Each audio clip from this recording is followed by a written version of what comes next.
Livro de Josué, capítulo 9.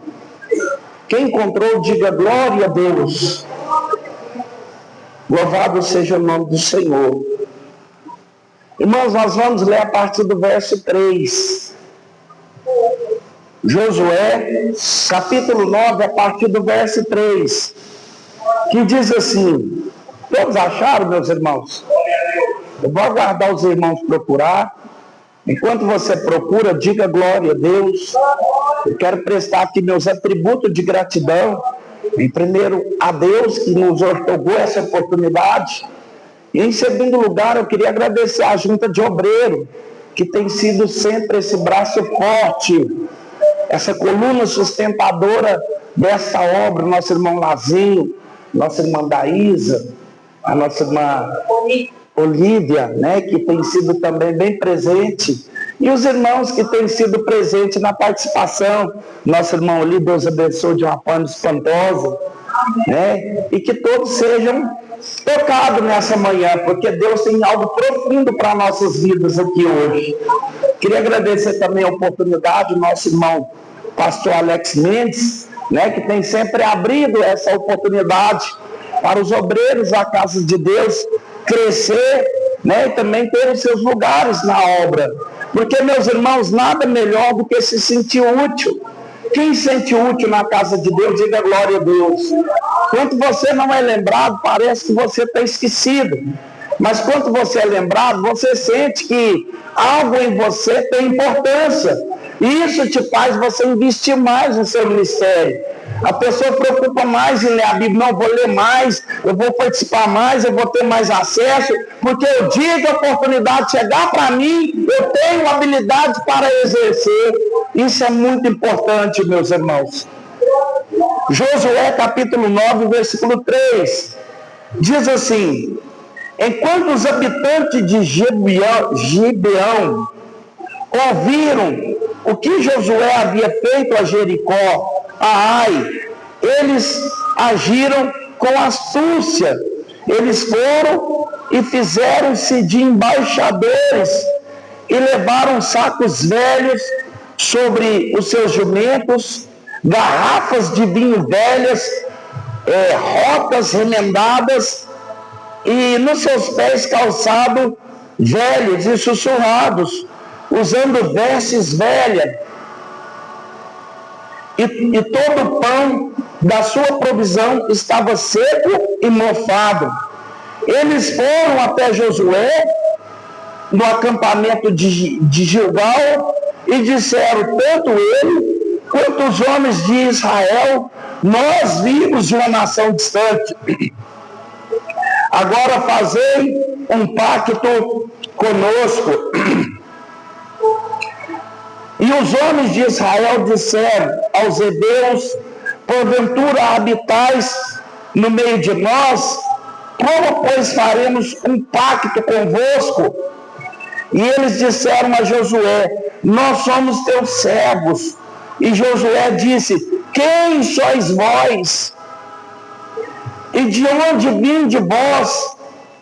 E eles disseram, os teus servos vieram de uma nação muito distante por causa do nome do Senhor, teu Deus, pois ouvimos falar da sua fama e de tudo o que ele fez no Egito, tudo o que ele fez depois dos amorreus, que estava além do Jordão, de Seom, o rei de Esbom, Og, o rei de Baza, que estava em Astarode. E por isso, os nossos anciãos e todos os habitantes da nossa nação nos falaram dizendo, tomai provisão conosco para a jornada e ide encontrá-los, dizendo-nos, nós somos os vossos servos, por isso fazei agora o pacto conosco. E este nosso pão nós tomávamos ainda quando estava quente em nossa casa, para a nossa provisão no dia em que partimos, por vir até vós. Mas agora vede que ele está seco e também está mofado. esta garrafa de vinho, enchíamos, era nova. Vede que as rotas das nossas vestes, dos nossos calçados ficaram velhos, em razão da jornada muito longa. E os homens tomaram as suas provisões,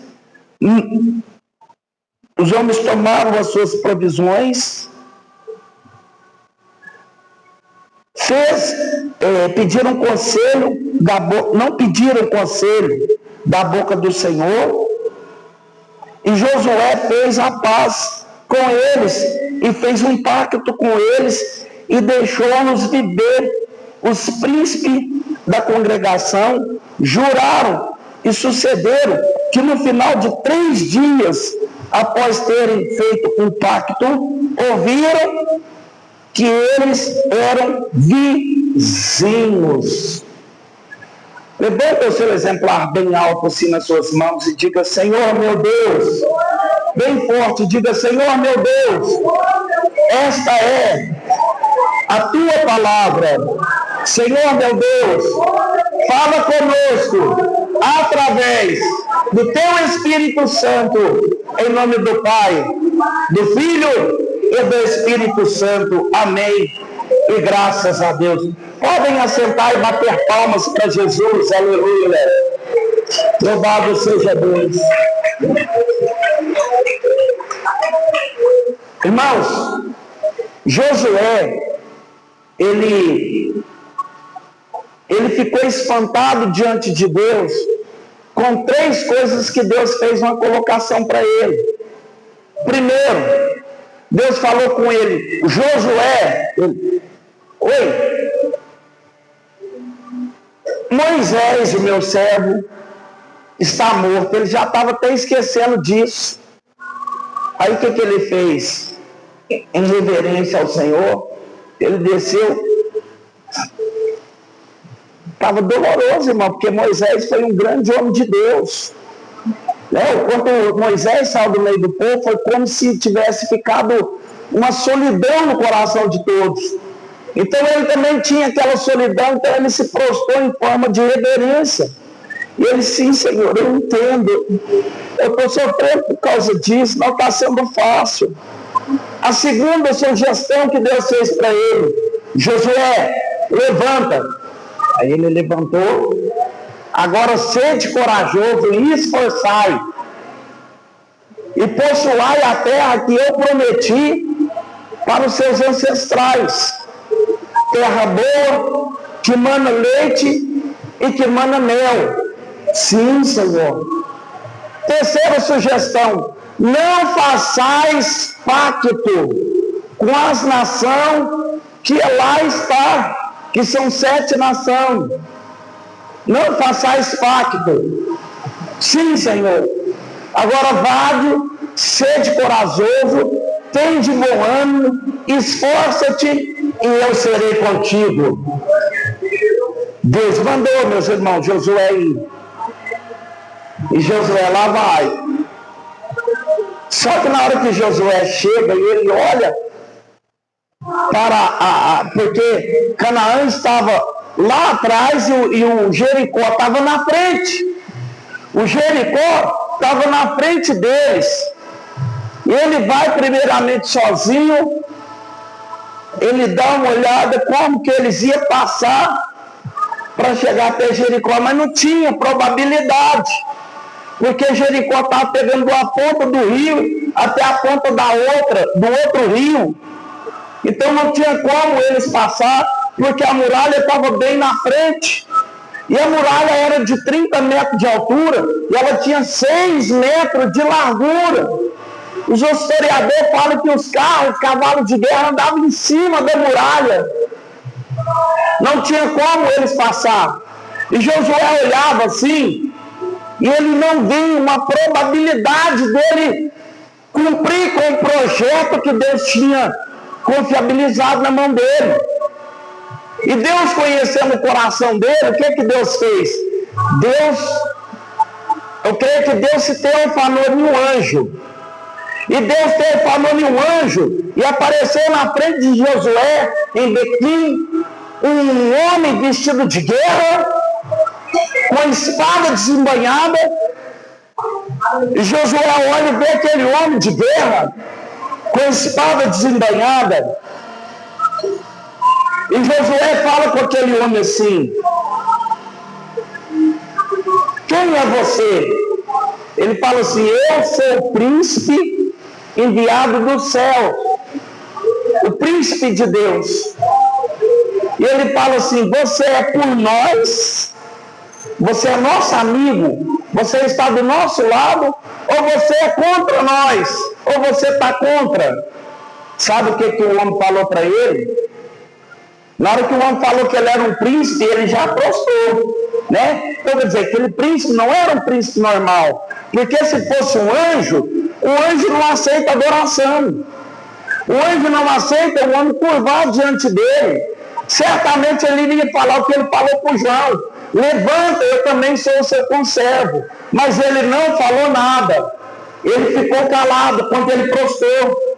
E ele virou e falou assim: eu não sou contra vocês e nem sou a favor de vocês. Mas espera aí. Deus mandou Josué ir. Deus mandou Josué executar a missão.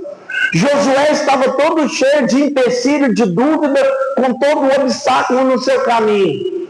Agora Deus envia, ou seja, o próprio Deus vem, que é o falado um anjo. E Deus fala para Josué que ele não é contra e nem é a favor. Mas como que é isso?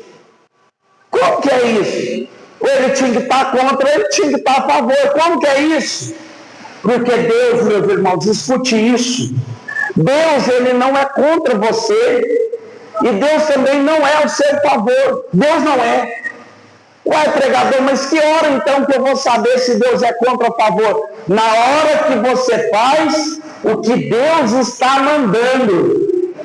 Você só pode ser a favor ou contra de Deus a partir do seu peito. Por quê? Porque Deus tinha mandado ele na muralha, ele atravessar para a terra de Canaã. Só que o nosso Deus não é um Deus que coloca você numa enrascada. Não. Deus sabia a incapacidade, a debilidade que ele carregava, que ele portava. Mas Deus não queria descaracterizar, nem desamotivar, nem envergonhar Josué na frente da nação. Deus só queria ver se ele estava preparado.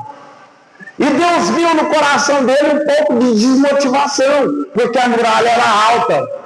Aí Deus pega e fala com ele assim: olha, você vai saber agora se eu sou contra ou se eu sou a favor, se você fizer o que eu vou te mandar. Você vai pegar o povo, 7 sacerdotes, 7 trombetas, e você vai dar 7 voltas, uma por dia, calado, em volta da muralha, calado. Porque tem muitas pessoas que querem vencer, mas contando vida, contando dificuldade, contando fracasso e contando. Não precisa, irmão, de falar nada. Apenas fica calado e vê o que o Senhor vai fazer. E eles teve que ficar 7 dias sem dar uma palavra. Imagina, irmãos. Tem alguns estudiosos que falam que foi ali que surgiu a língua de sinais. Porque eles teve que ficar 7 dias calados, não podiam falar nada. Se falasse, estava quebrado. Não tinha mais ajuda de Deus. Calado. Calado. Eles tinham que ficar 7 dias calado e sem manifestar uma palavra. Passava um dia, eles iam lá, davam uma volta. Passava outro dia, eles iam lá, davam outra volta. Outro dia ele ia lá, dava outra volta. No 6º dia, Deus apareceu novamente para Josué e falou assim: Josué, agora vocês não vão falar, agora vocês vão gritar. Sabe por que ele mandou eles ficar calados? Porque quando eles rodeavam em volta da cidade, o povo de Jericó: vagabundo, safado, nós vai, se vocês entrarem aqui, nós matamos vocês, aqui nós tem arma, aqui nós tem isso, e tentando afrontar, mas com as portas fechadas, de cima da muralha, tentando agredir de palavra: vocês vão perder para nós vamos pisotear vocês não é ninguém, vocês não têm nem origem, vocês não têm nem pátria, vocês são nada. E eles calados, rodeando a muralha. Sabe o que Deus manda dizer para você? Que é para você ficar calado diante das afrontas. Porque o homem que cala diante do outro, ele fala diante de Deus. Quando você fecha a boca para as afrontas, os ouvidos para as afrontas, você abre o coração para Deus e você está vestindo pano de saco. O que é pano de saco, pregador? Você está demonstrando que você não tem defesa. Você não tem condição de ataque contra o seu inimigo. E quando você faz isso, o que acontece? O céu se manifesta, os anjos de Deus se posicionam, a mão de Deus começa a se mover e Deus começa a reagir.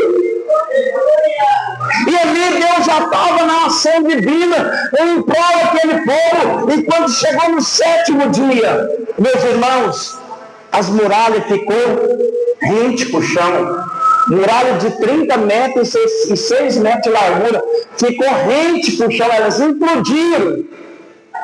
E o povo de Deus viu aquelas maravilhas.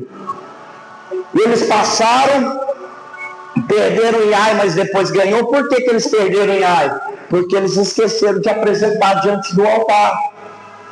Irmãos, o altar de Deus sempre foi presente no meio do povo de Deus. Você lembra?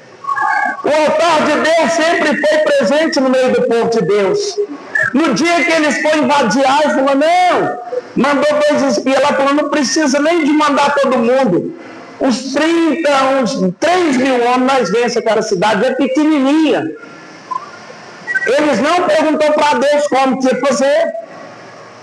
Na primeira eles perguntaram, na primeira eles se preocuparam, na primeira o anjo manifestou para eles. Mas na segunda vez, meus irmãos, não perguntaram nada, tomaram decisão precipitada. Eu quero te dizer que toda vez que você tomar uma decisão precipitada, sem perguntar para o altar, você vai se frustrar. Você vai dar cascara no poste e Deus não pode interferir nas suas escolhas. Se você quer fazer algo que você acha que tem capacidade de fazer sozinho, então para que Deus vai entrar em ação? E eles foram lá e perdeu. Morreu muita gente em Israel. E Josué se preocupou. Deus, o que aconteceu? Uai, agora vocês querem perguntar? Vocês tinham que ter perguntado antes de ir. Agora vocês querem me perguntar o que aconteceu? Eu não estou com vocês. Uai, Deus, mas lá atrás o Senhor falou que estava conosco. Por prova o Senhor derrubou a muralha. Agora o Senhor não está conosco. O que aconteceu? Irmãos, a gente tem que preocupar o que está acontecendo, que as nossas orações não fluem mais, que nós não temos mais aquela alegria de louvar para Deus. Nós temos que perguntar para Deus por que nós perdemos o gosto de cultuar, perdemos o gosto de fazer as coisas de Deus, de ler a Bíblia. E eles perderam o gosto, meus irmãos. E Deus falou assim, vocês perderam o gosto? Então agora o pecado está no meio de vocês. Não, Deus, revela quem que é, porque nós não podemos ficar sem o Senhor. Revela quem que é. Aí o Senhor falou, não, vocês vão lançar sorte e vai procurar.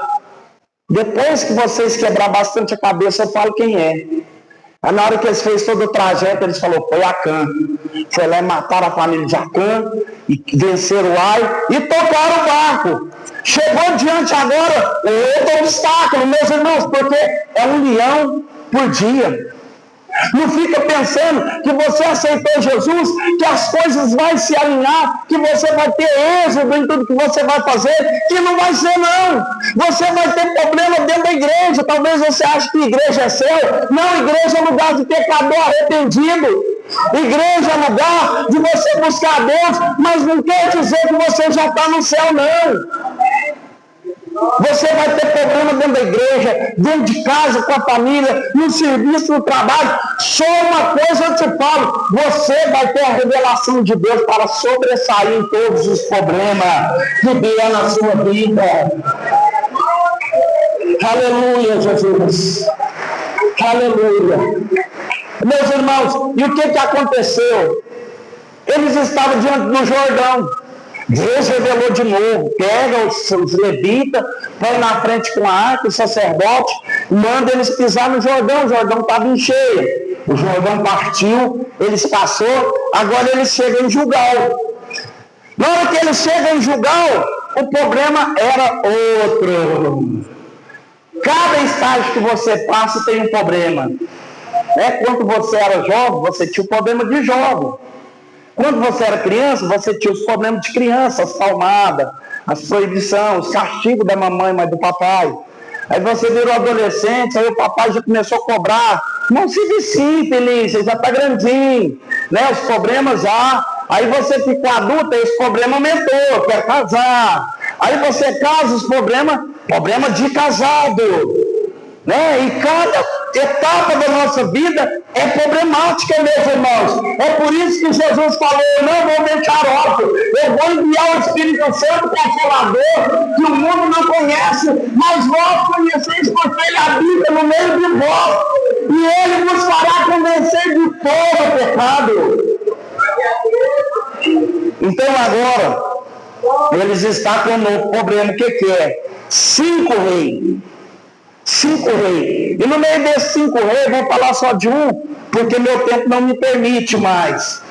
Adoni-Zedeque. Esse rei era o rei de Jerusalém. O rei de Jerusalém, ele se preocupou, porque ele conhecia Israel. Ele sabia que Israel era o povo que atravessou o mar com o pé a seco, o mar vermelho. Era o povo que fez as muralhas de Deus cair através do poder de Deus. Que tinha matado o povo de Ai, que tinha matado o rei de Og, o rei de Baza, que tinha prevalecido contra os cananeus, que era um Deus que vivia no deserto, onde todo mundo morria. Todo mundo que fugia ia para esse deserto morria, queimado, mordido por cobras. As cobras desse deserto chamavam cobra zenátil. Estava tudo normal assim, você não via nada. Na hora que você pisava, você saía de baixo daqui, enrolava e matava. E a picada dela, o sangue coagulava e virava um gel, travava a veia e rapidamente a pessoa estava morta. Tinha um escorpião grande nesse deserto, era para todo lado. O que Deus fazia? Deus mandava a coluna, ela andava 800 quilômetros na frente, 800 metros na frente. Ela andava 800 metros na frente, ela ia queimando o caminho. Ela ia queimando o caminho, queimando cobra, escorpião, ia queimando aquela bicharada, tudo, meus irmãos. E o povo andava tranquilo, porque só o torresmo dos bichos estava lá. Eles passavam pisando cobra, escorpião, serpente. Então era um povo que tinha o auxílio de Deus, como se nós temos. Né? Aí o rei de Jerusalém, chamado Adoni-Zedeque, ele chama os outros 4 reis e fala: gente, nós temos um problema. Chegou um povo aí, um povo hebreu, um povo de Israel, e esse povo, eles têm o apoio de Deus.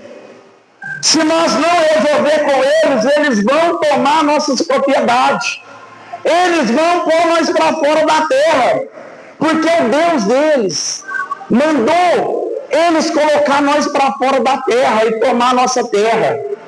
Nós vamos ter que reagir, gente.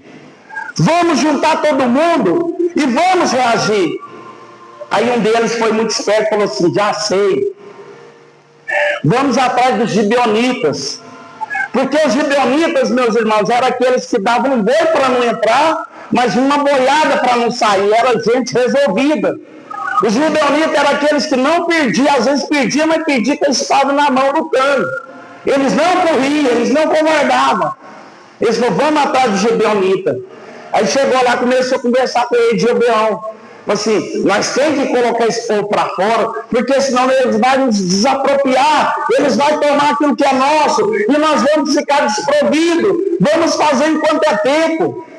Aí ele falou: mas eu tenho que saber qual que é a preocupação, do que se trata. Por que tanto medo? Nós somos 5, eles só têm um rei, nós temos 5 nações. Por que então tanto medo? Mas esse povo não é um povo comum. Meus irmãos, eu quero te dizer que o seu inimigo vai fazer propaganda do seu Deus. O seu inimigo vai falar de você. O seu inimigo vai falar: nossa, ele passou tanta coisa, ele sofreu tanta coisa dentro da igreja, fora, na casa, por onde ele passa ele é injuriado. Mas olha o semblante desse homem, olha como ele serve a Deus, olha que alegria que ele se manifesta diante do altar. E eles começaram: como que é? O Deus deles derrubou, abriu o mar vermelho, e derrubou as muralhas de Jericó, mataram o povo de Ai, passaram no Jordão de ferro seco, matou Og. O Og tinha 3 metros de altura, eles matou Og. Gente, que povo é esse? Aí o Gibeonitas já falou, que povo é esse? Porque o rei de Og era grandão. Que povo é esse? Aí esse povo, eles vão andando atrás, e vai uma coluna de fogo andando na frente, queimando cobras, escorpiões, e eles vão atrás, glorificando, e eles têm um caixote lá, onde tem caixote passa, não sobra nada, meu filho. Vamos, porque senão vai perder para eles. Eles falaram, que? Você está doido, eu não vou lutar contra esse povo, não. No outro dia, eles falaram, se nós for com as roupas, de Gibeonitas, eles vão matar nós. Eles estavam interessados, sabe no quê? A promessa que Deus fez para Abraão, abençoarei os que te abençoar e amaldiçoarei os que te amaldiçoar. Opa, vão ser abençoados do lado deles. Ei, você não quer aprovar não? Não luta contra não, porque é ruim. Não luta contra não, fica a favor. Fica do lado daquele que tem um Deus todo-poderoso. Porque esse Deus, ele é real. Aí eles pegaram, vestiram a roupa e foram lá persuadir.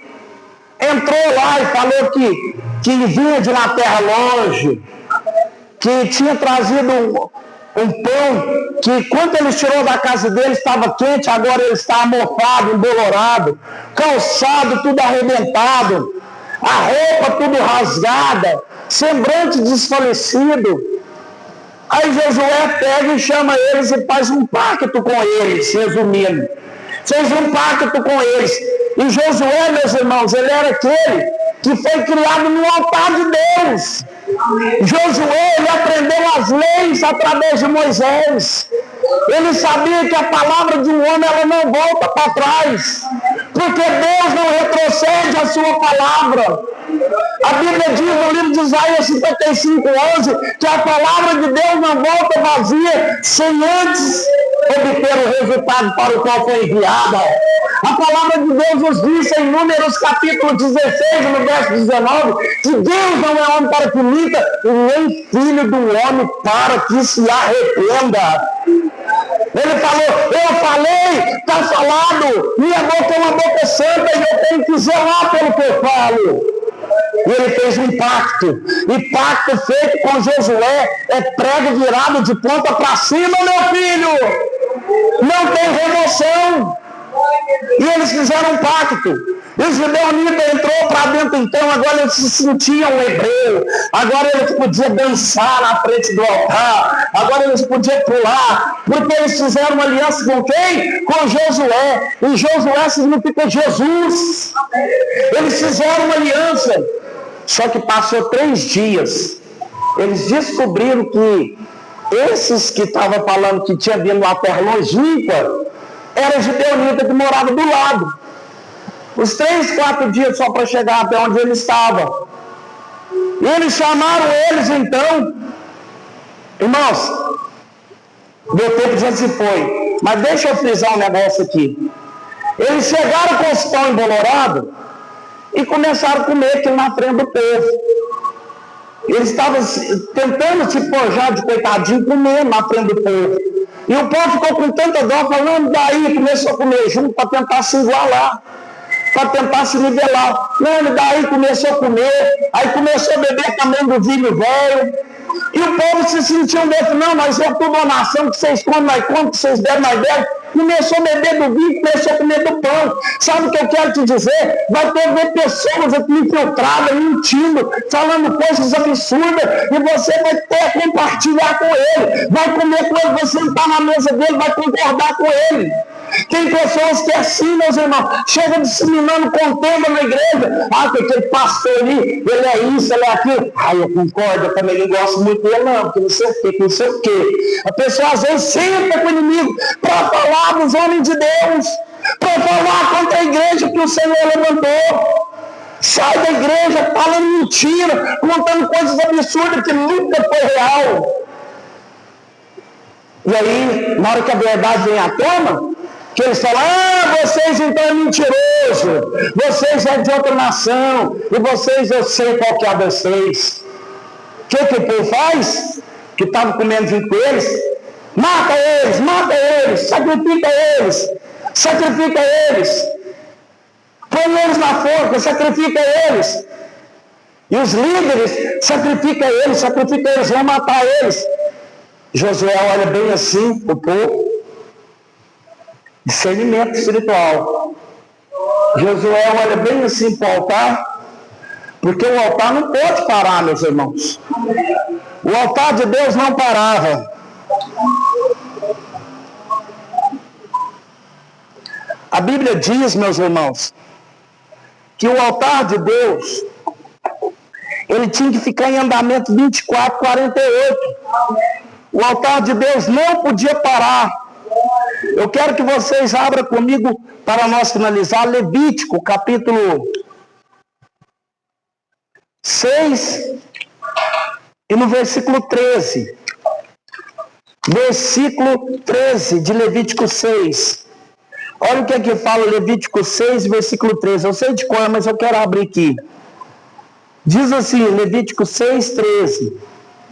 Diz assim: e o fogo arderá continuamente no altar e não se apagará.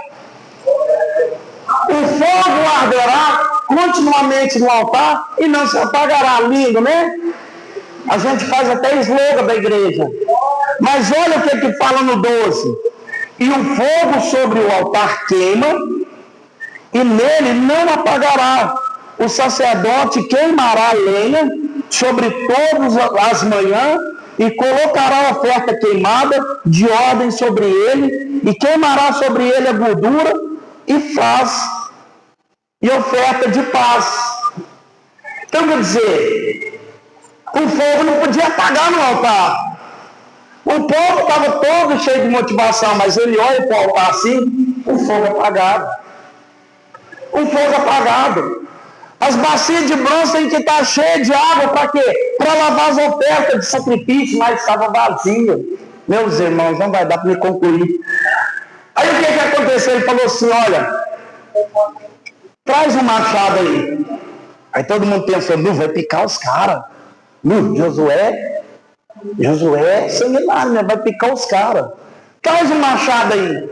Eu falei assim, traz um balde d'água aí, traz um balde d'água. Aí trouxeram. Aí ele chega bem pertinho do gibeonita assim e fala assim, identidade mentirosa, hein, senhor? Vocês é mentiroso, hein? Porque todo mundo chegou na igreja mentindo, chegou na igreja contando mentira, adulterando, envolvendo com tudo que não presta. Né? Ele falou, tá mentindo, né? Mas a partir de hoje vocês não vão mentir mais, sabe por quê? Eu vou trocar a identidade de vocês. A partir de hoje, vocês vão ser rachadores de lenha e carregadores de água.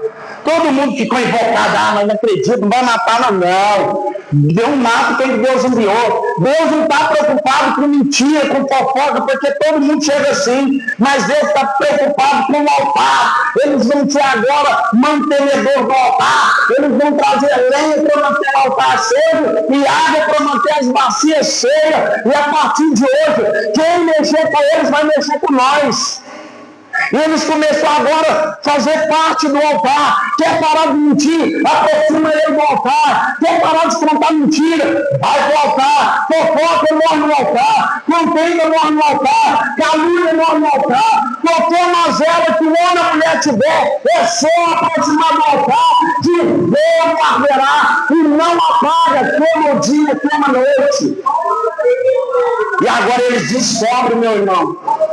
O Adonizedeque, que era o rei de Jerusalém, descobre que os gibeonitas fizeram um pacto com eles.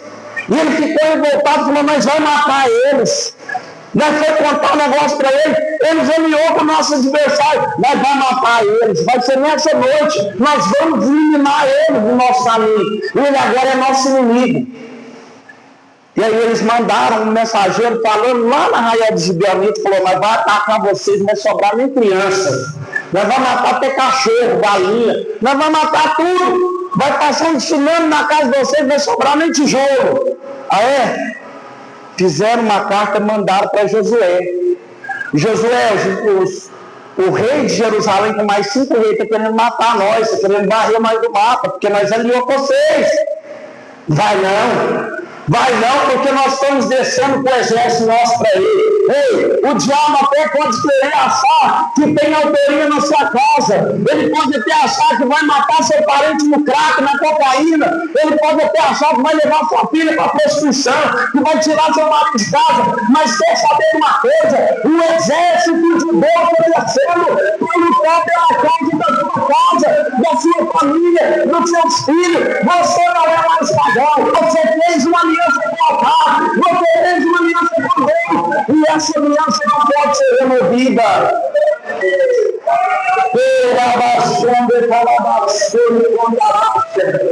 Meus irmãos, e aí então começa a batalha, e pelo que parece Israel estava perdendo, porque Israel era menos do que as nações que se agruparam contra eles. Mas como eles tinham um pacto com o altar, sabe o que aconteceu? O céu reagiu. O céu reagiu. Josué levantou a mão. O sol parou no meio do céu. E a lua parou no meio do céu. Parou tudo. A terra ficou parada. O relógio parou de andar. A terra estava parada. Mas o céu não para.